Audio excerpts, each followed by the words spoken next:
वगंद वरी आयो पेनार न्यूं पोए मोहकुम लगस मोचड़ा ज़रो न ॾिनुस जोए वेठो ईअं चोए त पेरां पासे न थियां।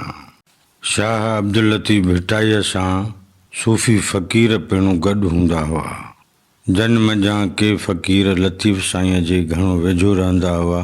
कन फ़क़ीरनि सां लतीफ़ साईं भोग चर्चा पिणु कंदो हो, जेको लतीफ़ साईंअ जे कलाम मंझां ज़ाहिर थिए थो।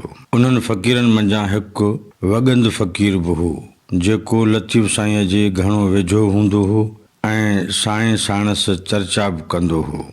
भिटाई साईं वगंद बाबति भोग जे अंदाज़ में चवे थो त वगंद वरी आयो पेनार न्यूं पोए मोहकुम लगस मोचड़ा ज़रो न ॾिनुस जोए वेठो ईअं चोए त पेरां पासे न थियां। लतीफ़ साईं चवे थो त जेके पिनण वारा आहिनि सभ खां सवेर उथी गदागिरीअ ते रवाना थींदा आहिनि।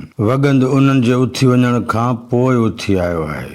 खेसि घरवारीअ वटां कुझु बि कोन मिलियो आहे। मालूम थो थिए त वगंद खे का ॾाढी मार मिली आहे। साम्हूं सवलो अची वेठो आहे, चवे पियो त साईं आऊं अव्हां जो सेवाई आहियां, मूंखे पाण खां परे न कजो।